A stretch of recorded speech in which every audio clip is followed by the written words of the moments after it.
हमारा solar system बहुत बड़ा और अद्भुत है। यह अनगिनत रहस्यों और आश्चर्यों से भरा हुआ है। इसकी शुरुआत हुई थी लगभग 4.6 बिलियन साल पहले। यह एक बहुत ही लंबी और जटिल प्रक्रिया थी। गैस और धूल के एक विशाल बादल, जिसे नेबुला कहते हैं, वो सिकुड़ने लगा। यह नेबुला ब्रह्मांड के किसी कोने में स्थित था। ग्रेविटी ने सब कुछ एक साथ खींच लिया। यह प्रक्रिया धीमी लेकिन स्थिर थी। जैसे जैसे नेबुला सिकुड़ता गया, यह तेजी से घूमने लगा। इस घूर्णन ने नेबुला को एक डिस्क के आकार में बदल दिया। इसका केंद्र बहुत गर्म और घना हो गया। इस केंद्र में ऊर्जा का संचार होने लगा। इससे हमारा सूर्य बना, जो हमारे सोलर सिस्टम के बीच में स्थित तारा है। सूर्य ने अपने चारों ओर के मटेरियल को आकर्षित किया। सारा मटेरियल सूर्य में नहीं गया। कुछ मटेरियल सूर्य के चारों ओर घूमता रहा। कुछ नवजात तारे के चारों ओर घूमता रहा, जिससे एक डिस्क बन गई। यह डिस्क धीरे धीरे ठंडी होने लगी। इस डिस्क के अंदर धूल और गैस आपस में जुड़ने लगे। ये छोटे छोटे कण आपस में टकराकर बड़े होते गए। ये क्लम्प्स बड़े और बड़े होते गए और अंततः ग्रह बन गए। यह प्रक्रिया लाखों सालों तक चलती रही, लेकिन डिस्क में सब कुछ ग्रह नहीं बना। कुछ मटेरियल बिखरा हुआ रह गया। मंगल और बृहस्पति के बीच बचे हुए टुकड़े बिखरे रहे। ये टुकड़े एक बेल्ट के रूप में व्यवस्थित हो गए। इन्हीं अवशेषों को हम एस्टेरॉइड्स कहते हैं। ये एस्टेरॉइड्स विभिन्न आकार और प्रकार के होते हैं। ये शुरुआती सोलर सिस्टम के बारे में जानकारी रखते हैं, जैसे कोई टाइम कैप्सूल। इनसे हमें हमारे सोलर सिस्टम के विकास के बारे में पता चलता है। ये एस्टेरॉइड्स सिर्फ अंतरिक्ष की चट्टानें नहीं हैं, ये हमारे सोलर सिस्टम के इतिहास के साक्षी हैं। ये उन अद्भुत ताकतों की याद दिलाते हैं जिन्होंने हमारे ब्रह्मांड को आकार दिया। ये ताकतें आज भी सक्रिय हैं और इनमें ऐसे रहस्य छिपे हैं जिन्हें हम अभी खोलना शुरू कर रहे हैं। वैज्ञानिक इन एस्टेरॉइड्स का अध्ययन कर रहे हैं ताकि ब्रह्मांड के और रहस्यों को उजागर किया जा सके। एस्टेरॉइड्स चट्टानी पिंड होते हैं जो सूर्य की परिक्रमा करते हैं। ये छोटे ग्रहों जैसे होते हैं, लेकिन इतने छोटे कि उन्हें पूरे ग्रह नहीं माना जा सकता। इनमें से ज्यादातर एस्टेरॉइड बेल्ट नामक क्षेत्र में रहते हैं। एस्टेरॉइड बेल्ट मंगल और बृहस्पति के बीच एक विशाल कॉस्मिक हाईवे जैसा है। यह लाखों चट्टानी पिंडों से भरा है, जिनका आकार छोटे कंकड़ से लेकर सैकड़ों किलोमीटर चौड़े बौने ग्रहों तक होता है। एक कॉस्मिक शूटिंग रेंज की कल्पना करो, जहां एस्टेरॉइड्स सूर्य के चारों ओर घूम रहे हैं। कुछ बड़े और गोल हैं, जबकि कुछ छोटे और अनियमित आकार के हैं, जैसे अंतरिक्ष में उछलते हुए विशाल आलू। लेकिन उनके आकार को देखकर धोखा मत खाओ। एस्टेरॉइड्स आकर्षक पिंड हैं जो हमें शुरुआती सोलर सिस्टम के बारे में बहुत कुछ बता सकते हैं। ये कॉस्मिक पजल के टुकड़ों जैसे हैं, जिनका मिलान होना बाकी है। सभी एस्टेरॉइड्स एक जैसे नहीं होते। जैसे पृथ्वी पर अलग अलग प्रकार की चट्टानें होती हैं, वैसे ही अंतरिक्ष में अलग अलग प्रकार के एस्टेरॉइड्स होते हैं। हर प्रकार की एक अनोखी संरचना होती है जो उसके मूल का पता बताती है। सबसे आम प्रकार को सी टाइप एस्टेरॉइड कहा जाता है। ये एस्टेरॉइड्स काले और कार्बन से भरपूर होते हैं। माना जाता है कि ये हमारे सोलर सिस्टम की सबसे पुरानी वस्तुओं में से हैं। फिर हमारे पास एस टाइप एस्टेरॉइड्स हैं। ये एस्टेरॉइड्स चमकीले होते हैं और इनमें लोहा और निकल जैसी धातुएं होती हैं। माना जाता है कि ये सूर्य के करीब बने थे। अंत में एम टाइप एस्टेरॉइड्स हैं। ये सबसे दुर्लभ प्रकार के होते हैं। ये ज्यादातर धातु से बने होते हैं और प्राचीन ग्रहों के कोर के अवशेष हो सकते हैं। शुरुआती सोलर सिस्टम को एक विशाल निर्माण स्थल के रूप में कल्पना कीजिए। ग्रह बन रहे थे, लेकिन बहुत सारी सामग्री बची हुई थी। ये सामग्रियां मुख्य रूप से धूल और गैस सूर्य के चारों ओर घूमती थीं। समय के साथ ग्रेविटी के कारण ये कण आपस में जुड़ गए। इस प्रक्रिया को एक्रीशन कहते हैं। यह आपके बिस्तर के नीचे धूल के गोले बनने जैसा है। जैसे जैसे क्लम्प्स बड़े होते गए, उन्होंने अधिक से अधिक सामग्री को आकर्षित किया। हालांकि ये सभी क्लम्प्स इतने बड़े नहीं हुए कि ग्रह बन सकें। हमारे सोलर सिस्टम के सबसे बड़े ग्रह बृहस्पति के गुरुत्वाकर्षण बल ने उनमें से कई को बड़े पिंडों में विलय होने से रोक दिया। नतीजा, एस्टेरॉइड्स का एक बेल्ट, ग्रह निर्माण प्रक्रिया के अवशेष जो कभी पूरे नहीं हो पाए। ये एस्टेरॉइड्स जमे हुए टाइम कैप्सूल की तरह है, जो हमें शुरुआती सोलर सिस्टम की झलक दिखाते हैं। भाग 5, ब्रह्मांड के निशान। पृथ्वी पर एस्टेरॉइड का प्रभाव। पृथ्वी का एस्टेरॉइड्स के साथ एक लंबा और नाटकीय इतिहास रहा है। अरबों वर्षों में हमारा ग्रह इन ब्रह्मांडीय प्रक्षेपियों द्वारा बमबारी किया गया है। जबकि अधिकांश एस्टेरॉइड्स वायुमंडल में जल जाते हैं, कुछ ने अपनी छाप छोड़ी है। सबसे प्रसिद्ध प्रभावों में से एक 66 मिलियन वर्ष पहले हुआ था। लगभग 10 किलोमीटर चौड़ा एक एस्टेरॉयड मेक्सिको के युकाटन प्रायद्वीप के पास पृथ्वी से टकराया। माना जाता है कि इस विनाशकारी घटना ने डायनासोर का सफाया कर दिया था। हाल ही में 1908 में एक छोटा एस्टेरॉयड तुंगुस्का साइबेरिया के ऊपर फट गया।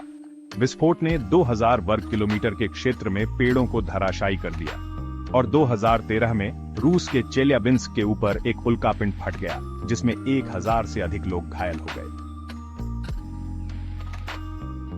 भाग 6। आकाश से भविष्य के खतरे, एपोफिस और उसके आगे। जबकि एस्टेरॉयड का प्रभाव दुर्लभ है, वे एक वास्तविक खतरा हैं। वैज्ञानिक लगातार आकाश में संभावित खतरनाक एस्टेरॉयड्स की निगरानी कर रहे हैं जो भविष्य में पृथ्वी के लिए खतरा पैदा कर सकते हैं। ऐसा ही एक एस्टेरॉयड एपोफिस है, 370 मीटर चौड़ी अंतरिक्ष चट्टान जो 29 में पृथ्वी के करीब आएगी। जबकि यह पृथ्वी से टकराने की उम्मीद नहीं है, इसका फ्लाईबाई एक करीबी मुठभेड़ होगी जो हमारे ग्रह की सतह से केवल 31,000 किलोमीटर की दूरी पर आ रही है। ध्यान रखने योग्य एक अन्य एस्टेरॉयड 23DW है, एक नया खोजा गया एस्टेरॉयड जिसके 46 वैलेंटाइन डे पर पृथ्वी से टकराने की थोड़ी संभावना है। जबकि प्रभाव की संभावना कम है, वैज्ञानिक इसके प्रक्षेप वक्र की बारीकी से निगरानी कर रहे हैं। भाग 7। एस्टेरॉयड्स के दो चेहरे, खतरा और अवसर। एस्टेरॉयड्स विनाश के अग्रदूत लग सकते हैं, लेकिन उनमें बड़ी संभावनाएं भी हैं। वे संसाधनों से भरपूर हैं जो भविष्य के अंतरिक्ष अन्वेषण और यहां तक कि पृथ्वी पर वापस उपयोग के लिए भी मूल्यवान हो सकते हैं। कुछ एस्टेरॉयड्स में पानी की भारी मात्रा होती है, जिसका उपयोग रॉकेट ईंधन बनाने या अंतरिक्ष में मानव बस्तियों का समर्थन करने के लिए किया जा सकता है। अन्य प्लैटिनम और सोने जैसी कीमती धातुओं से भरपूर हैं, जिनका खनन किया जा सकता है और नई तकनीकों को बनाने के लिए उपयोग किया जा सकता है। ऐसे भविष्य की कल्पना करें जहां एस्टेरॉयड खनन आम बात हो जाए, जो हमें कच्चे माल का एक नया स्रोत प्रदान करे और पृथ्वी के सीमित संसाधनों पर हमारी निर्भरता को कम करने में मदद करे। भाग 8। हमारे ग्रह की रक्षा, एस्टेरॉयड के खतरों से बचाव। यह एक महत्वपूर्ण विषय है क्योंकि एस्टेरॉयड्स का प्रभाव विनाशकारी हो सकता है। जबकि एक बड़े एस्टेरॉयड प्रभाव का खतरा कम है, यह एक ऐसा जोखिम है जिसे हम नजरअंदाज नहीं कर सकते। एस्टेरॉयड्स के प्रभाव से बड़े पैमाने पर विनाश हो सकता है, जिससे जीवन और संपत्ति को भारी नुकसान हो सकता है। यही कारण है कि दुनिया भर के वैज्ञानिक और इंजीनियर उन एस्टेरॉयड्स को हटाने या नष्ट करने के तरीकों पर काम कर रहे हैं जो पृथ्वी के लिए खतरा पैदा कर सकते हैं। वे विभिन्न तकनीकों और रणनीतियों का परीक्षण कर रहे हैं ताकि यह सुनिश्चित किया जा सके कि हम किसी भी संभावित खतरे के लिए तैयार हैं। एक आशाजनक तरीका काइनेटिक इंपैक्टर है, एक अंतरिक्ष यान जो तेज गति से किसी एस्टेरॉयड से टकराएगा, उसके प्रक्षेप वक्र को बदल देगा और उसे पृथ्वी से दूर कर देगा। यह तकनीक प्रभावी साबित हो सकती है यदि सही तरीके से लागू की जाए। नासा का डार्ट मिशन, जिसने 22 में एस्टेरॉयड डिमोर्फोस को सफलतापूर्वक प्रभावित किया, इस तकनीक का एक परीक्षण था। इस मिशन ने दिखाया कि हम एस्टेरॉयड्स के प्रक्षेप वक्र को बदल सकते हैं और उन्हें पृथ्वी से दूर कर सकते हैं। अन्य विचारों में गुरुत्वाकर्षण ट्रैक्टर, अंतरिक्ष यान शामिल हैं, जो अपने गुरुत्वाकर्षण का उपयोग धीरे से किसी एस्टेरॉयड को रास्ते से हटाने के लिए करेंगे, जिससे एस्टेरॉयड का मार्ग बदल जाएगा। ये एक धीमी लेकिन स्थिर प्रक्रिया है। और लेजर पृथक्करण, जो एस्टेरॉयड सामग्री को वाष्पीकृत करने और जोर पैदा करने के लिए शक्तिशाली लेजर का उपयोग करेगा, एस्टेरॉयड को पृथ्वी से दूर धकेल देगा। ये तकनीक भी काफी प्रभावी हो सकती है, बशर्ते इसे सही तरीके से लागू किया जाए। भाग 9। एस्टेरॉयड खनन, ब्रह्मांड के खजाने। ऐसे भविष्य की कल्पना करें जहां हम संसाधनों के लिए एस्टेरॉयड्स का खनन करते हैं, जैसे हम पृथ्वी पर सोने या कोयले का खनन करते हैं। यह एक रोमांचक और साहसिक विचार है जो हमारी कल्पना को उड़ान देता है। यह साइंस फिक्शन जैसा लग सकता है, लेकिन यह बहुत दूर के भविष्य में वास्तविकता बन सकता है। विज्ञान और प्रौद्योगिकी में तेजी से हो रहे विकास के साथ यह सपना अब असंभव नहीं लगता। एस्टेरॉयड्स मूल्यवान संसाधनों से भरे हुए हैं, जिनमें पानी, कीमती धातुएं और यहां तक कि प्लैटिनम समूह धातुएं भी शामिल हैं, जो कई आधुनिक तकनीकों के लिए आवश्यक हैं। इन संसाधनों का उपयोग करके हम नई तकनीकों और उपकरणों का निर्माण कर सकते हैं। इन संसाधनों का खनन हमें सामग्री का एक नया स्रोत प्रदान कर सकता है और पृथ्वी के पर्यावरण पर हमारे प्रभाव को कम करने में मदद कर सकता है। यह न केवल आर्थिक दृष्टिकोण से फायदेमंद होगा, बल्कि पर्यावरण संरक्षण में भी महत्वपूर्ण भूमिका निभाएगा। कई कंपनियां पहले से ही एस्टेरॉयड खनन के लिए प्रौद्योगिकियां विकसित कर रही हैं। वे इस क्षेत्र में अग्रणी बनने की होड़ में हैं और नई तकनीकों का परीक्षण कर रही हैं। वे रोबोटिक अंतरिक्ष यान की कल्पना करते हैं जो एस्टेरॉयड्स पर कब्जा करेंगे, उनके संसाधनों को निकालेंगे और उन्हें पृथ्वी या प्रसंस्करण सुविधाओं की परिक्रमा करने के लिए वापस कर देंगे। यह एक जटिल प्रक्रिया है, लेकिन इसके सफल होने की संभावना बहुत अधिक है। एस्टेरॉयड खनन एक चुनौतीपूर्ण प्रयास है, लेकिन संभावित पुरस्कार बहुत बड़े हैं। यह न केवल आर्थिक लाभ प्रदान करेगा, बल्कि अंतरिक्ष अन्वेषण के नए द्वार भी खोलेगा। यह संसाधनों तक हमारी पहुंच में क्रांति ला सकता है, अंतरिक्ष अन्वेषण को बढ़ावा दे सकता है और यहां तक कि हमें अधिक टिकाऊ भविष्य बनाने में भी मदद कर सकता है। एस्टेरॉयड खनन के माध्यम से हम एक नई और रोमांचक युग की शुरुआत कर सकते हैं।